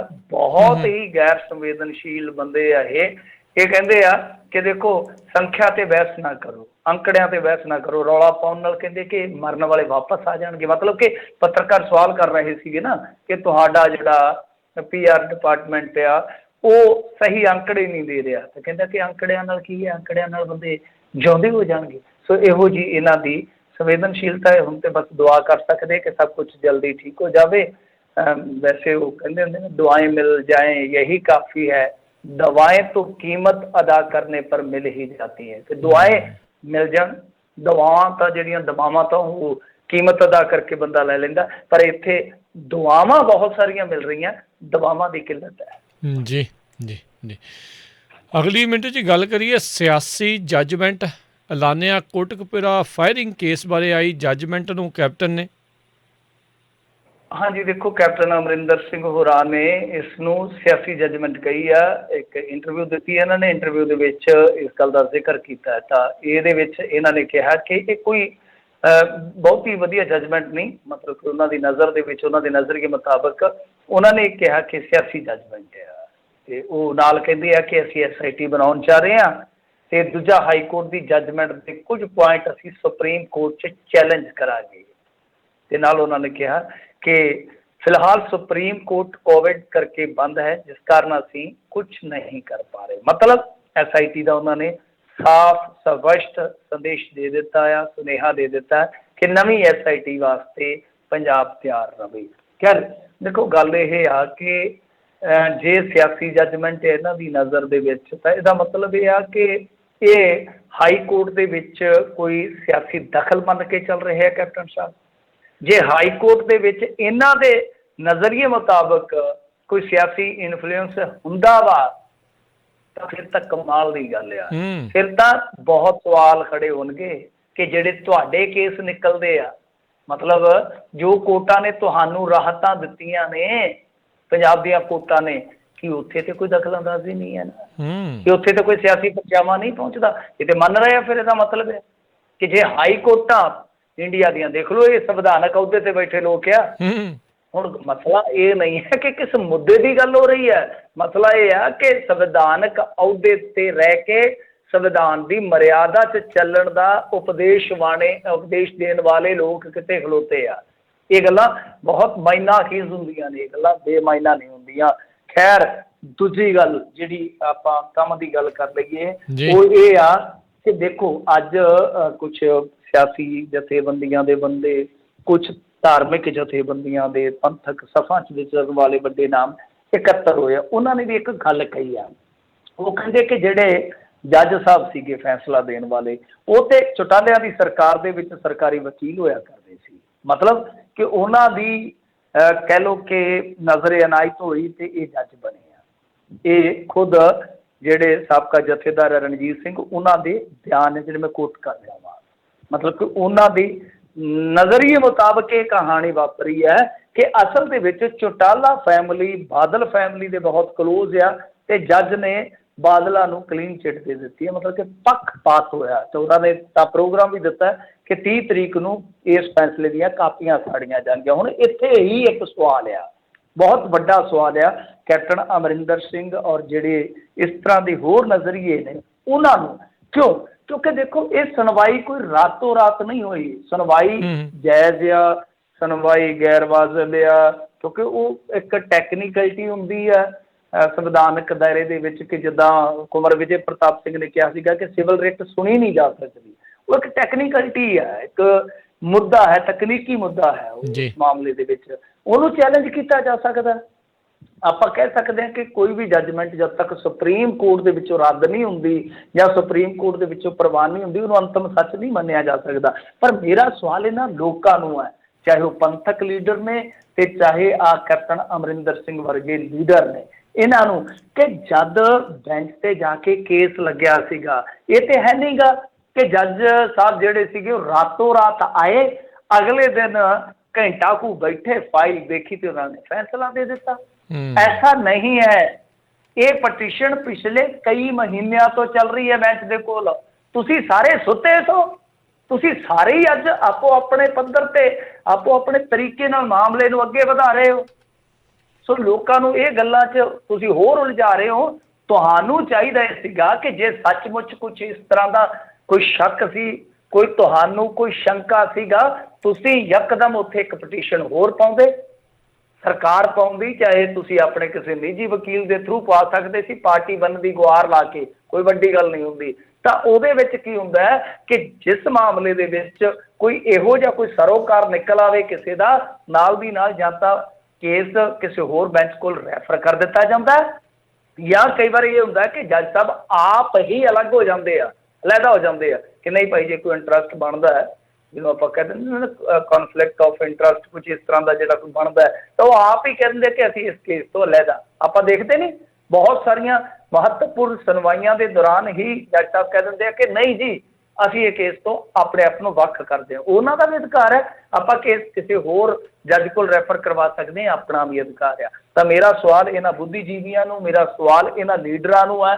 ਜਿਹੜੇ ਅੱਜ ਬਹੁਤ ਹੀ ਕਹਿ ਲਓ ਕਿ ਖੂਬਸੂਰਤੀ ਨਾਲ ਲੋਕਾਂ ਨੂੰ ਫਿਰ ਬੇਵਕੂਫ ਬਣਾ ਰਹੇ ਆ ਕਿ ਜਦ ਤੁਹਾਡਾ ਇਸ ਮੁੱਦੇ ਪ੍ਰਤੀ ਬਹੁਤ ਗੰਭੀਰਤਾ ਵਾਲਾ ਰਵੱਈਆ ਸੀਗਾ ਤਾਂ ਤੁਸੀਂ ਉਸ ਕਰੂਸ਼ਲ ਟਾਈਮ ਤੇ ਖੁੰਝੇ ਕਿਉਂ? ਜੀ ਜੀ ਬਿਲਕੁਲ। ਤੇ ਮਿੰਟੂ ਜੀ ਅਗਲੀ ਗੱਲ ਵੀ ਕੈਪਟਨ ਦੀ ਗੱਲ ਹੀ ਇਹਦਾ ਤੇ ਸਿੱਧੂ ਦਾ ਹੋਣਾ ਬਿਲਕੁਲ ਸਿੰਘ ਫਸੇ ਹੀ ਆ, ਸਿੱਧੇ ਹੀ ਪੈਰ ਨਿਕਲੇ। ਹਾਂ, ਜਿੱਥੇ ਦੋਵੇਂ ਹੈਗੇ ਵੀ ਤੇ ਸਿੱਧੂ ਹੀ ਆ ਨਾ, ਦੋਵੇਂ ਹੈਗੇ ਤੇ ਸਿੱਧੂ ਹੈ, ਦੋਵੇਂ ਸਿੱਧੂ ਹੈ ਤੇ ਦੋਨੇ ਪਟਿਆਲਵੀ ਆ, ਸ਼ਹਿਰ ਪਟਿਆਲੇ ਦੇ। ਵੈਸੇ ਤਾਂ ਉਹ ਜਿਹੜੇ ਗੀਤਕਾਰ ਸੀ ਨਾ ਗਿੱਲ ਸੁਰਜੀਤ ਜੀ, ਪਿਛਲੇ ਦਿਨ ਹੀ ਚੱਲ ਵਸੇ, ਚਲੋ ਗੱਲਾਂ ਗੱਲਾਂ 'ਚ ਉਹਨਾਂ ਨੂੰ ਵੀ ਯਾਦ ਕਰ ਲਿਆ। ਸੋ ਇਹ ਦੋਨੇ ਪਟਿਆਲਵੀ ਜਿਹੜੇ ਆ ਆਮੋ ਸਾਹਮਣੇ ਆ। ਹੁਣ ਗੱਲ ਕੀ ਆ ਕਿ ਕੈਪਟਨ ਅਮਰਿੰਦਰ ਸਿੰਘ ਬਾਰੇ ਮੈਂ ਤੁਹਾਨੂੰ 4-5 ਦਿਨ ਪਹਿਲਾਂ ਸ਼ਾਇਦ ਯਾਦ ਹੋਏਗਾ ਆਪਾਂ ਗੱਲ ਕੀਤੀ ਸੀਗੀ। ਆਪਾਂ ਇਹ ਕਿਹਾ ਸੀਗਾ ਕਿ ਅੰਦਰ ਖਾਤੇ ਇਹਨਾਂ ਦੀ ਤਿਆਰੀ ਹੋ ਰਹੀ ਆ ਕਿ ਕੈਪਟਨ ਅਮਰਿੰਦਰ ਸਿੰਘ ਦਾ ਖੇਮਾ ਇਹ ਚਾਹੁੰਦਾ ਵਾ ਕਿ ਕੈਪਟਨ ਠੋਕ ਵਜਾ ਕੇ ਨਵਜੋਤ ਸਿੰਘ ਸਿੱਧੂ ਨੂੰ ਜਵਾਬ ਦੇਵੇ। ਤੁਹਾਨੂੰ ਯਾਦ ਆ ਗਿਆ ਹੋਣਾ, ਆਪਾਂ ਇਹ ਗੱਲ ਕੀਤੀ ਸੀ। ਅੱਜ ਇਹ ਘੜੀ ਆ ਗਈ। ਅੱਜ ਇਸ ਘੜੀ ਦੇ ਵਿੱਚ ਕੈਪਟਨ ਅਮਰਿੰਦਰ ਸਿੰਘ ਨੇ ਨਵਜੋਤ ਸਿੰਘ ਸਿੱਧੂ ਦੀ ਖਿੱਦੋ ਜਿਹੜੀ ਹੈ, ਸਿਆਸੀ ਖਿੱਦੋ ਕਹਿ ਸਕਦੇ ਆ, ਉਹ ਉਧੇੜੀ ਹੈ। ਉਸੇ ਇੰਟਰਵਿਊ ਦੇ ਵਿੱਚ, ਜਿਸ ਇੰਟਰਵਿਊ ਦੀ ਆਪਾਂ ਗੱਲ ਕਰਕੇ ਆਏ, ਉਸੇ ਹੀ ਇੰਟਰਵਿਊ ਦੇ ਇੱਕ ਹਿੱਸੇ 'ਚ ਉਹਨਾਂ ਕਿਹਾ ਕਿ ਸਿੱਧੂ ਪਹਿਲਾਂ ਤਾਂ ਇਹ ਸਪਸ਼ਟ ਕਰੇ ਉਹ ਕਾਂਗਰਸੀ ਹੈ ਜਾਂ ਨਹੀਂ ਇਸ ਟਾਈਮ। ਤੇ ਦੂਜੀ ਗੱਲ ਇਹ ਆ ਕਿ ਜੇ ਉਹ ਕਾਂਗਰਸੀ ਹੈ ਤਾਂ ਇਹ ਅਨੁਸ਼ਾਸਨਹੀਨਤਾ ਹੈ ਜਿਸ ਤਰ੍ਹਾਂ ਦੀ ਨਵਜੋਤ ਸਿੰਘ ਸਿੱਧੂ ਦੀ ਇਸ ਵੇਲੇ ਕਾਰਜਸ਼ੈਲੀ ਆ। ਤੇ ਉਹਨਾਂ ਨੇ ਕਿਹਾ ਕਿ ਨਵਜੋਤ ਸਿੰਘ ਸਿੱਧੂ ਦੀ ਕਾਂਗਰਸ ਨੂੰ ਕੋਈ ਲੋੜ ਨਹੀਂ ਹੈਗੀ, ਜਾਣਾ ਤਾਂ ਜਾਵੇ ਜਿੱਥੇ ਮਰਜ਼ੀ ਜਾਵੇ, ਪਰ ਇਹਨੂੰ ਲਊ ਕੌਣ? ਉਹ ਕਹਿੰਦੇ ਆ ਕਿ ਭਾਜਪਾ ਵਾਲਿਆਂ ਨੂੰ ਇਹ 36 ਗੱਲਾਂ ਸੁਣਾ ਕੇ ਆਇਆ ਜੀ ਤੇ ਇਹ ਜਿਹੜਾ ਅਕਾਲੀਆਂ ਦੇ ਨਾਲ ਸਿੱਧੂ ਹੈ ਉਹ ਆਪਣੀ ਸੱਥਰੀ ਪਵਾ ਨਹੀਂ ਸਕਦਾ, ਹੋਰ ਇਹਨੂੰ ਕਿਸੇ ਪਾਰਟੀ ਨੇ ਲੈਣਾ ਨਹੀਂ ਹੈ। ਦੇਖੋ ਕਿਹੋ ਜਿਹੇ ਕਰੜੇ ਸ਼ਬਦ ਇਸਤੇਮਾਲ ਕੀਤੇ ਜਾ ਰਹੇ ਆ। ਕੈਪਟਨ ਅਮਰਿੰਦਰ ਸਿੰਘ ਕਿਸ ਤਰ੍ਹਾਂ ਸ਼ਬਦਾਵਲੀ ਇਸਤੇਮਾਲ ਕਰ ਰਹੇ ਆ ਨਵਜੋਤ ਸਿੰਘ ਸਿੱਧੂ ਪ੍ਰਤੀ, ਤੇ ਉਹ ਕਹਿੰਦੇ ਆ ਨਾਲ ਹੀ ਉਹਨਾਂ ਨੇ ਜਿਹੜੀ ਗੱਲ ਕਹੀ ਆ, ਉਹ ਕਹਿੰਦੇ ਕਿ ਕਿਉਂ ਦਈਏ ਇਹਨੂੰ ਪ੍ਰਧਾਨਗੀ ਭਾਈ, ਇਹਦੇ 4 ਸਾਲ ਪਹਿਲਾਂ ਆਇਆ ਵਾ, ਇੱਥੇ ਉਹ ਲੀਡਰ ਬੈਠੇ ਆ ਜਿਨ੍ਹਾਂ ਨੇ ਕਾਂਗਰਸ ਦੇ ਵਿੱਚ ਹੀ ਸਿਆਸੀ ਕਰੀਅਰ ਸ਼ੁਰੂ ਕੀਤਾ ਸੀਗਾ, ਮਤਲਬ ਕਿ ਮੋਸਟ ਸੀਨੀਅਰ ਜਿਹੜੀ ਸ਼੍ਰੇਣੀ ਆ ਉਹਦੇ ਵਿੱਚ ਆਉਂਦੇ ਨੇ, ਤੇ ਸੁਨੀਲ ਜਾਖੜ ਵਧੀਆ ਆਪਦਾ ਕੰਮ ਕਰ ਰਹੇ ਨੇ। ਹਾਂ, ਨਾਲ ਉਹਨਾਂ ਨੇ ਪੁਸ਼ਟੀ ਕੀਤੀ ਕਿ ਇਹਨਾਂ ਨੇ ਅਸਤੀਫੇ ਦੀ ਪੇਸ਼ਕਸ਼ ਕੀਤੀ ਸੀ, ਮੈਂ ਭਗਾ ਕੇ ਪਰੇ ਮਾਰੀ, ਪਾੜ ਕੇ ਸੁੱਟ ਦਿੱਤਾ, ਮਤਲਬ ਕਿ ਸਿੱਧੂ ਨੂੰ ਕੋਈ ਪ੍ਰਧਾਨਗੀ ਨਹੀਂ ਦੇਣੀ, ਤੇ ਨਾਲ ਚੈਲੰਜ ਕਰ ਦਿੱਤਾ ਨਾ ਕਿ ਜੇ ਇਹ ਸਿੱਧੂ ਦੇ ਮਨ ਦੇ ਵਿੱਚ ਕੋਈ ਭੁਲੇਖਾ ਹੈ ਕਿ ਮੈਂ ਐਂ ਕਰ ਦੂੰ ਤੇ ਆਹ ਕਰ ਦੂੰ, ਤੇ ਫਿਰ ਉਹਨੂੰ ਮੇਰਾ ਚੈਲੰਜ ਆ ਕਿ ਉਹ ਪਟਿਆਲੇ ਤੋਂ ਆ ਜਾਵੇ, ਜੇ ਸਿੰਘ ਵਾਲੀ ਕਰੂੰਗਾ। ਜੇ ਸਿੰਘ ਨਾਮ ਯਾਦ ਹੋਣਾ ਤੁਹਾਨੂੰ, ਕਿ ਜ਼ਮਾਨਤਾਂ ਜ਼ਬਤ ਕਰਾਉਂਗਾ ਚਾਹੇ ਕਿਸੇ ਵੀ ਪਾਰਟੀ ਚੋਂ ਆ ਜਾਏ। ਤਾਂ ਉਸ ਤੋਂ ਬਾਅਦ ਸਿੱਧੂ ਕਿੱਥੇ ਚੁੱਪ ਰਹਿਣ ਵਾਲਾ, ਹੁਣ ਗੱਲ ਤੇ ਸਿੱਧੂ ਦੀ ਆ। ਤਾਂ ਨਵਜੋਤ ਸਿੰਘ ਸਿੱਧੂ ਨੇ ਵੀ ਜਵਾਬ ਦੇ ਦਿੱਤਾ, ਹੁਣ ਜਵਾਬ ਸੁਣਨ ਵਾਲਾ। ਉਹ ਕਹਿੰਦੇ ਆ ਕਿ ਦੇਖੋ ਪੰਜਾਬ ਦੀ ਚੇਤਨਤਾ ਨੂੰ ਭਟਕਾਉਣ ਦੇ ਸਭ ਯਤਨ ਫੇਲ ਹੋਣਗੇ। ਪੰਜਾਬ ਮੇਰੀ ਰੂਹ ਹੈ ਤੇ ਪੰਜਾਬ ਦੀ ਰੂਹ ਸ਼੍ਰੀ ਗੁਰੂ ਗ੍ਰੰਥ ਸਾਹਿਬ ਜੀ। ਸਾਡੀ ਲੜਾਈ ਇਨਸਾਫ ਅਤੇ ਦੋਸ਼ੀਆਂ ਨੂੰ ਦੰਡ ਦਿਵਾਉਣ ਦੀ ਹੈ। ਇਸ ਲੜਾਈ ਵਿੱਚ ਕਿਸੇ ਵਿਧਾਨ ਸਭਾ ਸੀਟ ਬਾਰੇ ਵਿਚਾਰ ਕਰਨਾ ਕੋਈ ਅਹਿਮੀਅਤ ਹੀ ਨਹੀਂ ਰੱਖਦਾ। ਮਤਲਬ ਕਿ ਜਵਾਬ ਦੇ ਦਿੱਤਾ, ਇੱਥੇ ਨਹੀਂ ਠਹਿਰਿਆ ਸਿੱਧੂ। ਤੇ ਮੇਰੇ ਖਿਆਲ ਦੇ ਨਾਲ ਇੰਨੇ ਟਵੀਟ ਕਰ ਸਕਦਾ, ਹੋ ਸਕਦਾ ਕਿ ਬੈਟਰੀ ਲੋ ਹੋ ਗਈ ਹੋਵੇ, ਨਾਲ ਹੀ ਦੂਜਾ ਸੁੱਟਤਾ, ਕਹਿੰਦਾ ਕਿ ਤੁਸੀਂ ਇੱਧਰ ਉੱਧਰ ਦੀਆਂ ਗੱਲਾਂ ਨਾ ਕਰੋ, ਇਹ ਦੱਸੋ ਕਿ ਗੁਰੂ ਸਾਹਿਬ ਜੀ ਦੀ ਬੇਅਦਬੀ ਦਾ ਇਨਸਾਫ ਕਿਉਂ ਨਹੀਂ ਮਿਲਿਆ। Question mark. ਅਗਵਾਈ ਤੇ ਸਵਾਲ ਹੈ, ਮਨਸ਼ਾ ਤੇ ਬਵਾਲ ਹੈ। ਮਤਲਬ ਕਿ ਉਹ ਇੱਕੋ ਹੀ ਮੁੱਦੇ ਤੇ ਕੈਪਟਨ ਅਮਰਿੰਦਰ ਸਿੰਘ ਨੂੰ ਘੇਰ ਰਹੇ ਆ ਕਿ ਭਾਈ ਤੂੰ ਇਹ ਦੱਸ ਕਿ ਨਿਆਂ ਕਿਉਂ ਨਹੀਂ ਹੋਇਆ। ਨਾ ਤਾਂ ਵਿਧਾਨ ਸਭਾ ਸੀਟ ਦਾ ਮਸਲਾ ਹੈ, ਨਾ ਇੱਥੇ ਕੋਈ ਇੱਧਰ ਉੱਧਰ ਦੀ ਗੱਲ ਆਪਾਂ ਕਰਨੀ ਹੈ, ਇਉਂ ਦੱਸੋ ਕਿ ਕਿਉਂ ਨਹੀਂ ਇਨਸਾਫ ਮਿਲਿਆ। ਸਵਾਲ ਜਾਂ ਨਿਸ਼ਾਨ ਅਗਵਾਈ ਤੇ ਸਵਾਲ ਹੈ, ਮਤਲਬ ਕਿ ਤੁਹਾਡੀ ਅਗਵਾਈ ਤੇ, ਤੁਹਾਡੀ ਲੀਡਰਸ਼ਿਪ ਤੇ ਸਵਾਲ ਆ, ਤੁਹਾਡੀ ਮਨਸ਼ਾ ਤੇ ਸਵਾਲ ਹੈ। ਮਨਸ਼ਾ ਦਾ ਮਤਲਬ ਕੀ ਹੁੰਦਾ? ਆਪਾਂ ਕਹਿ ਨਹੀਂ ਦਿੰਦੇ ਕਿ ਕਿਸੇ ਦੀ ਨੀਂਦ ਦੇ ਵਿੱਚ ਖੋਟ ਹੈ। ਯਾਰ ਕੰਮ ਤਾਂ ਹੁੰਦਾ ਸੀ, ਉਸ ਬੰਦੇ ਨੇ ਮੇਰਾ ਕੰਮ ਕੀਤਾ ਹੀ ਨਹੀਂ ਕਿਉਂਕਿ ਉਹਦੀ ਨੀਅਤ ਖੋਟੀ ਹੈ। ਸੋ ਉੱਥੇ ਉਹ ਸਿੱਧੇ ਤੌਰ ਤੇ ਕਹਿ ਰਿਹਾ ਕਿ ਕੈਪਟਨ ਸਾਹਿਬ ਤੁਹਾਡੀ ਨੀਅਤ ਦੇ ਵਿੱਚ ਖੋਟ ਆ। ਵੈਸੇ ਤਾਂ ਸਿੱਧੂ ਦੀ ਸ਼ਬਦਾਵਲੀ ਦੇ ਅਰਥ ਕੱਢਣੇ ਜਿਹੜੇ ਆ ਨਾ, ਉਹ ਵੀ ਪੁਰਾਣੇ ਜਿਹੜੇ ਸ਼ਿਲਾ ਲੇਖ ਹੁੰਦੇ ਸੀਗੇ ਨਾ, ਉਹਨਾਂ ਨੂੰ ਡੀਕੋਡ ਕਰਨ ਵਰਗਾ ਆ।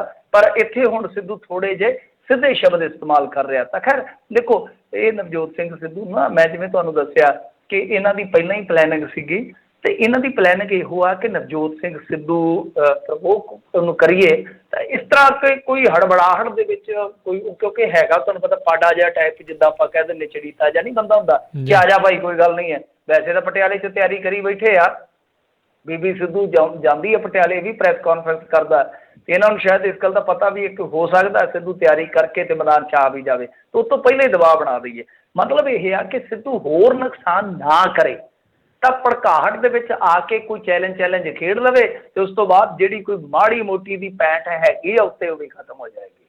ਸੋ ਇਹ ਇੱਕ ਦੂਜੇ ਦੇ ਖਿਲਾਫ ਜਾਲ ਬੁਣ ਰਹੇ ਨੇ ਕਿ ਮੇਰੇ ਇੱਥੇ ਜਾਲ ਦੇ ਵਿੱਚ ਕੋਈ ਸ਼ਿਕਾਰ ਫਸ ਜਾਵੇ। ਉਹ ਕਹਿੰਦਾ ਕਿ ਮੇਰੇ, ਕਿਉਂਕਿ ਅਸਤੀਫਿਆਂ ਵਾਲਾ ਵੀ ਦੌਰ ਚੱਲਦਾ ਪਿਆ, ਲਤੀਫਿਆਂ ਵਾਲਾ ਦੌਰ ਵੀ ਚੱਲਦਾ ਪਿਆ, ਇੱਧਰ ਬੇਅਦਬੀ ਤੇ ਵੀ ਰਾਜਨੀਤੀ ਹੋ ਰਹੀ ਹੈ। ਤਾਂ ਕੁੱਲ ਮਿਲਾ ਕੇ ਕਾਂਗਰਸ ਦਾ ਇਸ ਵੇਲੇ ਹਾਲ ਇਹ ਆ ਕਿ ਇੱਕ ਪਾਸਿਓਂ ਪੈਂਚਰ ਲਾਉਂਦੇ ਆ, ਦੂਸਰੇ ਪਾਸਿਓਂ ਟਿਊਬ 'ਚੋਂ ਫੂਕ ਨਿਕਲ ਜਾਂਦੀ ਆ। ਕੱਲ ਅਸਤੀਫਿਆਂ ਦਾ ਰੌਲਾ ਸੀ, ਅੱਜ ਸਿੱਧੂ ਦਾ ਰੌਲਾ ਆ, ਕੁਮਰ ਵਿਜੇ ਪ੍ਰਤਾਪ ਸਿੰਘ ਵਾਲੀ ਰਿਪੋਰਟ ਦਾ ਰੌਲਾ। ਬਹੁਤ ਹੱਦ ਤੱਕ ਕਹਿ ਲਓ ਕਿ ਇਸ ਟਾਈਮ ਕੈਪਟਨ ਅਮਰਿੰਦਰ ਸਿੰਘ ਹੈ ਜਿਹੜੇ, ਉਹ ਅੰਦਰੂਨੀ ਚੁਣੌਤੀਆਂ ਨਾਲ ਵੀ ਘਿਰੇ ਹੋਏ ਆ। ਪਟਿਆਲੇ ਤੋਂ ਹੁਣ ਵੇਖੋ ਕੀ ਵਿਗਲ ਵੱਜਦਾ ਆ, ਪਰ ਲੋਕ ਕਹਿ ਰਹੇ ਆ, ਮੈਂ ਜਾ ਕੇ ਇਹਨਾਂ ਦੇ ਜਦੋਂ ਮੈਂ ਦੇਖ ਰਿਹਾ ਸੀ, ਪੜ੍ਹ ਰਿਹਾ ਸੀਗਾ ਨਾ ਇਹਨਾਂ ਦੀਆਂ ਪੋਸਟਾਂ ਜਿਹੜੇ ਟਵਿੱਟਰ ਕਰਦੇ, ਉੱਥੇ ਹਿੰਦੀ 'ਚ ਕਰਦੇ ਨੇ, ਤੇ ਜਿਹੜੇ ਸਿੱਧੂ ਸਾਹਿਬ ਹੈਗੇ ਆ ਫੇਸਬੁੱਕ ਤੇ ਆਪਣੇ ਅਕਾਊਂਟ 'ਚ, ਉੱਥੇ ਪੰਜਾਬੀ 'ਚ ਕਰਦੇ ਆ। ਕਿਉਂਕਿ ਹੁਣ ਇੱਥੇ ਪੰਜਾਬੀ 'ਚ ਦੇਖੀਏ ਤਾਂ ਪੰਜਾਬੀ ਵਾਲੇ ਜ਼ਿਆਦਾ ਕਮੈਂਟ ਕਰਦੇ ਆ। ਤਾਂ ਮੈਂ ਜਾ ਕੇ ਦੇਖ ਰਿਹਾ ਸੀਗਾ ਕਿ ਬਹੁਤ ਸਾਰੇ ਲੋਕ ਕਹਿੰਦੇ ਕਿ ਸਿੱਧੂ ਸਾਹਿਬ ਪਿੱਛੇ ਨਾ ਹਟਿਓ, ਅਸੀਂ ਤੁਹਾਡੇ ਨਾਲ ਆ। ਪਰ ਸਿੱਧੂ ਨੇ ਇਹ ਵੀ ਤਾਂ ਵੇਖਣਾ ਨਾ ਕਿ ਪਟਿਆਲੇ 'ਚ ਜੇ ਸਿੰਘ ਦਾ ਹਾਲ ਕੀ ਹੋਇਆ। ਜੀ ਜੀ ਜੀ। ਅਗਲੀ ਗੱਲ ਕਰ ਲਈਏ, ਦਿੱਲੀ ਪੁਲਿਸ ਦੇ ਵਿਸ਼ੇਸ਼ ਸੈੱਲ ਨੂੰ ਨੋਟਿਸ। ਹਾਂਜੀ ਦੇਖੋ, ਇਹ ਜਿਹੜਾ ਮਾਮਲਾ ਸੀਗਾ ਨਾ, ਇਹ ਉਹੀ ਆ ਲੱਖੇ ਸਿਧਾਣੇ ਦੇ ਚਚੇਰੇ ਭਰਾ ਨੂੰ ਜਿਹੜਾ ਚੁੱਕਿਆ ਸੀਗਾ ਦਿੱਲੀ ਪੁਲਿਸ ਨੇ। ਤਾਂ ਦੇਖੋ, ਪੰਜਾਬ ਪੁਲਿਸ ਕੁਛ ਨਹੀਂ ਕਰ ਸਕੀ, ਪੰਜਾਬ ਸਰਕਾਰ ਕੁਛ ਨਹੀਂ ਕਰ ਸਕੀ। ਮੈਂ ਹਮੇਸ਼ਾ ਕਹਿੰਦਾ ਹੁੰਦਾ ਕਿ ਹਾਈ ਕੋਰਟਾਂ ਦੇ ਵਿੱਚ, ਸੁਪਰੀਮ ਕੋਰਟਾਂ ਦੇ ਵਿੱਚ ਕੋਈ ਖੰਡ ਖਾਂਦਾ ਨਹੀਂ ਜਾਂਦਾ। ਕੁਛ ਲੋਕਾਂ ਦੀ ਮਨਸ਼ਾ ਹੁੰਦੀ ਹੈ ਕਿ ਅਸੀਂ ਸੁਰਖੀਆਂ ਲੈ ਲਈਏ, ਰਾਜਨੀਤੀ ਚਮਕਾ ਲਈਏ, ਜਾਂ ਕੋਈ ਨਿੱਜੀ ਸਵਾਰਥ ਕਿਸੇ ਦਾ ਹੋ ਸਕਦਾ ਆ। ਪਰ ਆਮ ਤੌਰ 'ਤੇ ਜਿਹੜਾ ਜਨ ਸਧਾਰਨ ਹੁੰਦਾ ਆ ਨਾ, ਉਹ ਉਦੋਂ ਹੀ ਕੋਰਟ ਕਚਹਿਰੀ ਦੇ ਚੱਕਰਾਂ 'ਚ ਪੈਂਦਾ ਜਦੋਂ ਕਿਸੇ ਪਾਸੇ ਉਹਦੀ ਕਹਿ ਲਓ ਕਿ ਬਾਂਹ ਨਹੀਂ ਫੜੀ ਜਾਂਦੀ। ਤਾਂ ਬਹਰਹਾਲ ਇਹ ਮਾਮਲਾ ਹਾਈ ਕੋਰਟ ਦੇ ਵਿੱਚ ਗਿਆ, ਤਾਂ ਹਾਈ ਕੋਰਟ ਨੇ ਹੁਣ ਨੋਟਿਸ ਕਰ ਦਿੱਤਾ, ਮੇਰੇ ਖਿਆਲ ਦੇ ਨਾਲ ਵਕਵਾ ਦਿੱਤਾ ਇਹਨਾਂ ਨੂੰ 2 ਕੁ ਹਫ਼ਤਿਆਂ ਦਾ, ਕਿ 2 ਕੁ ਹਫ਼ਤਿਆਂ ਦੇ ਵਿੱਚ ਜਵਾਬ ਦੇਵੋ। ਮੈਨੂੰ ਲੱਗਦਾ ਕਿ ਹਾਈ ਕੋਰਟ ਦੇ ਵਿੱਚ ਜਿਹੜਾ ਉਹ ਸਪੈਸ਼ਲ ਸੈੱਲ ਆ ਦਿੱਲੀ ਦਾ, ਕਸੂਤਾ ਫਸੇਗਾ, ਕਿਉਂਕਿ ਉਹਨਾਂ ਦੇ ਖਿਲਾਫ ਸਬੂਤ ਜਿਹੜੇ ਆ ਠੋਸ ਹੈਗੇ ਆ। ਪੈਰਵਾਈ ਠੋਸ ਹੋ ਰਹੀ ਹੈ, ਨਿੱਗਰ ਪੈਰਵਾਈ ਆ। ਇਹਦੇ 'ਚ ਸਿਰਸਾ ਸਾਹਿਬ ਵੀ ਬੋਲ ਰਹੇ। ਵੈਸੇ ਸਿਰਸਾ ਸਾਹਿਬ ਦਾ ਰੋਲ ਚਲੋ ਠੀਕ ਹੈ, ਕੁਛ ਮਾਮਲਿਆਂ 'ਚ ਬਹੁਤ ਵਧੀਆ ਰਿਹਾ। ਉਹ ਦੀਪ ਸਿੱਧੂ ਦੀ ਰਿਹਾਈ ਵੇਲੇ ਵੀ ਕੱਲ੍ਹ ਨਾਲ ਖਲੋਤੇ ਸੀਗੇ ਅਤੇ ਚੰਗੀਆਂ ਬਾਈਟਾਂ ਬੂਟਾਂ ਦਿੱਤੀਆਂ। ਅਤੇ ਤੁਹਾਨੂੰ ਯਾਦ ਹੋਣਾ ਮਜੀਠੀਏ ਨੇ ਤਾਂ ਕਹਿ ਦਿੱਤਾ ਸੀਗਾ ਕਿ ਦੀਪ ਸਿੱਧੂ ਦੇ ਪਿੱਛੇ ਅਕਾਲੀ ਦਲ ਨਹੀਂ ਖਲੋਵੇਗਾ, ਪਰ ਦੀਪ ਸਿੱਧੂ ਦੇ ਪਿੱਛੇ ਸਿਰਸਾ ਕੱਲ੍ਹ ਖਲੋਤਾ ਸੀਗਾ। ਇਹ ਆਪਣੇ ਆਪ ਦੇ ਵਿੱਚ ਬੜੀ ਇੰਟਰਸਟਿੰਗ ਗੱਲ ਆ ਕਿ ਲੱਖਾ ਸਿਧਾਣਾ ਅਤੇ ਸ਼੍ਰੋਮਣੀ ਅਕਾਲੀ ਦਲ ਬਾਦਲ ਦੇ ਜਿਹੜੇ ਕਾਰਕੁਨ ਆਮ ਤੌਰ 'ਤੇ ਆਮੋ ਸਾਹਮਣੇ ਹੁੰਦੇ ਆ। ਇਸ ਮਸਲੇ 'ਤੇ ਇਕਜੁੱਟਤਾ, ਏਕਤਾ ਜਿਹੜੀ ਆ ਪੰਜਾਬੀਆਂ 'ਚ ਕਿਤੇ ਨਾ ਕਿਤੇ ਨਜ਼ਰ ਆ ਰਹੀ ਹੈ, ਔਰ ਇਹ ਚੰਗੀ ਗੱਲ ਵੀ ਆ। ਮੈਂ ਕਹਿੰਦਾ ਕਿ ਚੰਗੀ ਗੱਲ ਆ। ਕਈ ਮੁੱਦਿਆਂ 'ਤੇ ਆਪਾਂ ਦੇਖਦੇ ਹਾਂ ਕਾਂਗਰਸ ਭਾਜਪਾ ਸਾਰੇ ਇਕੱਠੇ ਹੋ ਜਾਂਦੇ ਆ, ਤਾਂ ਸਾਨੂੰ ਵੀ ਇਹੋ ਜਿਹੇ ਮੁੱਦਿਆਂ 'ਤੇ ਇਕੱਠੇ ਹੋਣਾ ਚਾਹੀਦਾ। ਚਲੋ ਆਪਸ ਦੇ ਵਿੱਚ ਮਤਭੇਦ, ਮਨਭੇਦ ਕੁਛ ਵੀ ਹੋ ਸਕਦਾ, ਪਰ ਜਦੋਂ ਇਸ ਤਰ੍ਹਾਂ ਕੋਈ ਜ਼ਿਆਦਤੀ ਕੋਈ ਬਾਹਰੋਂ ਆ ਕੇ ਕਰਦਾ ਆ, ਉਹਦਾ ਉਸ ਧੱਕੇ ਦਾ ਵਿਰੋਧ ਤੇ ਹੋਣਾ ਚਾਹੀਦਾ। ਖੈਰ ਮੇਰੇ ਖਿਆਲ ਦੇ ਨਾਲ ਚੰਗੀ ਗੱਲ ਆ, ਚਾਹੇ ਕੋਈ ਵੀ ਪੈਰਵਾਈ ਕਰ ਰਿਹਾ, ਠੀਕ ਕਰ ਰਿਹਾ, ਵਧੀਆ ਢੰਗ ਨਾਲ ਹੋਣੀ ਚਾਹੀਦੀ ਆ। ਇਹਨਾਂ 'ਤੇ ਮੁਕੱਦਮਾ ਦਰਜ ਕੀਤਾ ਜਾਣਾ ਚਾਹੀਦਾ, ਪਰ ਇਹ ਕੰਮ ਸਰਕਾਰ ਦਾ ਸੀਗਾ। ਕਿਉਂਕਿ ਮੈਂ ਹਮੇਸ਼ਾ ਕਹਿੰਦਾ ਕਿ ਜਦੋਂ ਇਸ ਤਰ੍ਹਾਂ ਦੇ ਮੁਕੱਦਮੇ ਚੱਲਦੇ, ਸਟੇਟ ਵਰਸਜ ਫਲਾਣਾ ਸਿੰਘ ਦੇ ਤੌਰ 'ਤੇ ਲਿਸਟਡ ਹੁੰਦੇ, ਉਹ ਉੱਦਾਂ ਹੀ ਆਵਾਜ਼ ਵੱਜਦੀ ਆ। ਸਟੇਟ ਦਾ ਮਤਲਬ ਕੀ ਹੈ ਕਿ ਮੈਨੂੰ ਮੰਨ ਲਓ ਇੱਥੇ ਤੁਰੇ ਜਾਂਦੇ ਨੂੰ ਕੋਈ ਮਧਾਣੀ ਚੀਰਾ ਪਾ ਜਾਂਦਾ ਹੈ, ਤਾਂ ਉੱਥੇ ਸਰਕਾਰ ਨੇ ਮੇਰਾ ਕੇਸ ਲੜਨਾ ਹੈ। ਤਾਂ ਇਹ ਤਾਂ ਫਰਜ਼ ਤਾਂ ਹੁੰਦਾ ਕਿ ਨਾਗਰਿਕ ਦਾ ਕੇਸ ਲੜ ਕੇ ਉਹਨੂੰ ਇਨਸਾਫ ਸਰਕਾਰ ਦਬਾਵੇ। ਪਰ ਇੱਥੇ ਤੁਹਾਨੂੰ ਪਤਾ ਸਰਕਾਰ ਤੇ ਆਪ ਦੱਬੀ ਫਿਰਦੀ ਹੈ, ਉਹ ਆਪ ਨਿਆਂ ਤੋਂ ਭੱਜੀ ਫਿਰਦੀ ਹੈ। ਜੀ ਉਹੀ ਤਾਂ ਗੱਲ ਆ ਜੀ। ਅਗਲੀ ਗੱਲ ਕਰੀਏ, ਬੱਕਰੇ ਬੁਲਾਉਣ ਵਾਲੇ ਕਾਂਗਰਸੀ ਲੀਡਰਾਂ ਖਿਲਾਫ ਪੁਲਿਸ ਦਾ ਸ਼ਿਕੰਜਾ। ਕਿਹੜੇ ਰੰਗ ਦੇ ਬੱਕਰੇ ਬੁਲਾਏ ਜੀ ਇਹਨਾਂ ਨੇ? ਜੇ ਸਰਕਾਰ ਨਾ ਹੁੰਦੀ ਤੇ ਬੱਕਰੇ ਤੇ ਐਸੇ ਬੁਲਾਉਣੇ ਸੀ ਨਾ, ਮੰਨ ਲਓ ਕਾਲੀਆਂ ਦੇ ਰਾਜ 'ਚ ਪੁਲਿਸ ਹੁੰਦੀ, ਤੇ ਇਹ ਤਾਂ ਪਹਿਲੀ ਗੱਲ ਤੇ ਅੱਧੇ ਯੂਪੀ 'ਚੋਂ ਫੜ ਕੇ ਲਿਆਉਣੇ ਪੈਣੇ ਸੀ, ਇੱਥੇ ਇਹਨਾਂ ਨੇ ਸ਼ੁਭਤ ਹੋ ਜਾਣਾ ਸੀਗਾ। ਖੈਰ ਦੇਖੋ, ਮਾਮਲਾ ਉਹੀ ਆ ਜਿਹੜੇ ਸ਼ਾਹੀ ਪਾਰਟੀ ਹੋਈ ਸੀਗੀ। ਤੁਹਾਨੂੰ ਯਾਦ ਹੋਣਾ ਜਿੱਦਣ 8 ਵਜੇ ਤੋਂ ਇਹਨਾਂ ਨੇ ਕਰਫਿਊ ਦਾ ਐਲਾਨ ਕੀਤਾ ਸੀਗਾ ਪੰਜਾਬ ਦੇ ਵਿੱਚ ਕਿ 8 ਵਜੇ ਤੋਂ ਮੁਕੰਮਲ ਬੰਦ ਕਰ ਦੇਣਾ ਆ, ਤਾਂ ਉਸ ਦਿਨ ਬਠਿੰਡੇ ਦੇ ਵਿੱਚ ਇੱਕ ਪਾਰਟੀ ਆਯੋਜਿਤ ਕੀਤੀ ਗਈ ਸੀਗੀ, ਜਿਹਦੇ ਵਿੱਚ ਦੱਸਦੇ ਆ ਕਿ ਇੱਕ ਮੰਤਰੀ ਦਾ ਮੁੰਡਾ ਵੀ ਪਹੁੰਚਿਆ ਹੋਇਆ, ਇਹਦਾ ਮਾਮਾ ਵੀ ਉੱਥੇ ਪਹੁੰਚਿਆ ਸੀਗਾ। ਅਤੇ ਉਹ ਤੁਹਾਨੂੰ ਪਤਾ ਹੀ ਆ, ਆਉਂਦੇ ਹੁੰਦੇ ਆ ਕਿ ਮਾਮੇ ਕੰਨੀ ਬੀਰਬੱਲੀਆਂ ਅਤੇ ਭਣੇਵਾਂ ਆਕੜਿਆ ਫਿਰੇ, ਅਤੇ ਉੱਥੇ ਤਾਂ ਆਕੜ ਕਿਸੇ ਦੀ ਮਾਣ ਹੈ ਹੀ ਨਹੀਂ ਸੀਗੀ। ਸੋ ਬਹੁਤ ਚੋਟੀ ਦੇ ਲੀਡਰ ਪਹੁੰਚੇ ਹੋਏ ਸੀਗੇ। ਉਸ ਤੋਂ ਬਾਅਦ ਬੜਾ ਰੌਲਾ ਪਿਆ, ਫੋਟੋਆਂ ਵਾਇਰਲ ਹੋ ਗਈਆਂ। ਜਦੋਂ ਇਹਨਾਂ ਨੂੰ ਭਿਣਕ ਪਈ ਕਿ ਪੱਤਰਕਾਰ ਆ ਗਏ, ਤਾਂ ਭੱਜ ਵਗੇ ਉੱਥੇ। ਰਾਤ ਦਾ ਹਨੇਰਾ ਸੀਗਾ, ਨਿਕਲ ਗਏ। ਪਰ ਅਖੀਰ ਦੇ ਵਿੱਚ ਹੋਇਆ ਕੀ ਹੈ ਕਿ ਮਾਮਲਾ ਦਰਜ ਕਰਨਾ ਪਿਆ। ਮਾਮਲਾ ਵੀ ਪਹਿਲਾਂ ਇਹਨਾਂ ਨੇ ਅਣਪਛਾਤਿਆਂ 'ਤੇ ਦਰਜ ਕੀਤਾ ਸੀ। ਅਣਪਛਾਤੀ ਪੁਲਿਸ ਤੋਂ ਬਾਅਦ ਅਣਪਛਾਤੇ ਲੀਡਰ ਵੀ ਹੋ ਗਏ, ਅਣਪਛਾਤੀ ਲੀਡਰਸ਼ਿਪ ਵੀ ਹੋ ਗਈ। ਤਾਂ ਉਹ ਲਗਾਤਾਰ ਕਿਰਕਰੀ ਹੋ ਰਹੀ ਸੀਗੀ। ਅਤੇ ਹੁਣ ਸੂਤਰ ਦੱਸਦੇ ਆ ਕਿ ਇਹ ਮਾਮਲਾ ਜਿਹੜਾ ਨਾ ਉਹ DGP ਸਾਹਿਬ ਦੇ ਨੋਟਿਸ ਦੇ ਵਿੱਚ ਗਿਆ, ਤਾਂ ਉਸ ਤੋਂ ਬਾਅਦ ਫਿਰ ਤਾਰਾਂ ਹਿੱਲੀਆਂ। ਤਾਂ ਬਹਰਹਾਲ ਵੱਡੀ ਖਬਰ ਇਹ ਆ ਰਹੀ ਆ ਕਿ ਇਹਨਾਂ ਦੇ ਜਿਹੜੇ ਕੌਂਸਲਰ ਆ ਕਾਂਗਰਸ ਦੇ, ਉਹਨਾਂ ਦੇ ਵਿੱਚੋਂ ਇੱਕ ਕੌਂਸਲਰ ਦਾ ਜਿਹੜਾ ਪਤੀ ਆ ਉਹ ਅਰੈਸਟ ਕਰ ਲਿਆ ਗਿਆ। ਕੁਛ ਹੋਰ ਵੀ ਯਾਨੀ ਕਾਂਗਰਸੀ ਕੌਂਸਲਰ ਨੇ ਜਿਹੜੇ ਉਹਨਾਂ ਦੇ ਪਤੀ ਗ੍ਰਿਫਤਾਰ ਕੀਤੇ ਗਏ। ਤਾਂ ਕੁੱਲ ਮਿਲਾ ਕੇ ਕਹਿ ਸਕਦੇ ਹੋ ਕਿ 4-5 ਗ੍ਰਿਫਤਾਰੀਆਂ ਅੱਜ ਜਿਹੜੀਆਂ ਉਹ ਕਾਂਗਰਸੀ ਲੀਡਰਾਂ ਦੀਆਂ ਹੋ ਗਈਆਂ। ਬੱਕਰੇ ਬੁਲਾਉਣ ਦਾ ਮਤਲਬ ਹੁਣ ਬੱਕਰਾ ਦਾ ਪਤਾ ਨਹੀਂ, ਬੱਕਰਾ ਤਾਂ ਆਮ ਤੌਰ 'ਤੇ ਕਾਲੇ ਕੂਲੇ ਰੰਗ ਦਾ ਹੀ ਹੁੰਦਾ, ਚਿੱਟੇ ਰੰਗ ਦਾ ਹੁੰਦਾ। ਉਹ ਤਾਂ ਹੁਣ ਇਹੀ ਦੱਸ ਸਕਦੇ ਆ ਬੱਕਰਾ ਇਹਨਾਂ ਨੇ ਖਾਧਾ ਵੀ ਹੈ ਕਿ ਨਹੀਂ ਖਾਧਾ। ਪਰ ਬੱਕਰਾ ਇਹਨਾਂ ਤਾਂ ਬੁਲਾ ਲਿਆ ਸੋ ਬੁਲਾ ਲਿਆ। ਜੇ ਉੱਥੇ ਇੱਕ ਅੱਧੀ ਰਾਤ ਲਾਉਣੀ ਪੈ ਗਈ ਤਾਂ ਬੱਕਰਾ ਜ਼ਰੂਰ ਬੋਲੇਗਾ, ਮੈਂ ਜ਼ਰੂਰ ਕਰੇਗਾ, ਚੀਕਾਂ ਜ਼ਰੂਰ ਮਾਰੇਗਾ। ਜੀ ਜੀ ਜੀ। ਅਗਲੀ ਗੱਲ ਕਰੀਏ ਭਾਜਪਾ ਦੇ ਪੰਜਾਬ ਦੇ ਭਾਜਪਾ ਅਤੇ RSS ਆਗੂਆਂ ਨੂੰ ਖਤਰਾ, ਕੇਂਦਰ ਨੇ ਜਾਰੀ ਕੀਤੇ ਜੀ ਨਿਰਦੇਸ਼। ਹਾਂਜੀ ਦੇਖੋ, ਜਿਹੜੀ ਹੈਗੀ ਆ ਕੌਮੀ ਗ੍ਰਹਿ ਮੰਤਰਾਲੇ ਦੀ ਚਿੱਠੀ ਉਹ ਪਹੁੰਚੀ ਆ ਮੁੱਖ ਸਕੱਤਰ ਨੂੰ, ਚੀਫ ਸੈਕਟਰੀ ਨੂੰ। ਤਾਂ ਇਸ ਗੁਪਤ ਚਿੱਠੀ ਦੇ ਵਿੱਚ ਦੱਸਦੇ ਆ ਕਿ ਕੁਛ ਆਗੂਆਂ ਦੇ ਨਾਂ ਮੈਂਸ਼ਨ ਨੇ। ਉਹਦੇ ਵਿੱਚ ਇਕਬਾਲ ਸਿੰਘ ਆਲੂਵਾਲੀਆ ਨੇ, ਕੋਈ RSS ਪੰਜਾਬ ਦੇ ਜਿਹੜੇ ਪ੍ਰਧਾਨ ਆ, ਉਹਨਾਂ ਬਾਰੇ ਕਿਹਾ ਗਿਆ ਕਿ ਇਹ ਖਾਲਿਸਤਾਨੀਆਂ ਦੀ ਹਿੱਟ ਲਿਸਟ ਤੇ ਨੇ। ਖਾਲਿਸਤਾਨੀ ਵੈਸੇ ਇਹਨਾਂ ਵਾਸਤੇ ਨਾ ਤਾਰਨਹਾਰ ਬਣ ਜਾਂਦੇ ਕਈ ਵਾਰੀ, ਕਿਉਂਕਿ ਜਦੋਂ ਬਿਲਕੁਲ ਬਾਹਰ ਨਹੀਂ ਨਿਕਲਣਾ ਹੁੰਦਾ ਤਾਂ ਫਿਰ ਉਹਨਾਂ ਦੇ ਨਾਮ ਦੇ ਸਹਾਰੇ ਨਾਲ ਨਾ ਇਹ ਅੱਗੇ ਵੱਧ ਜਾਂਦੇ ਆ।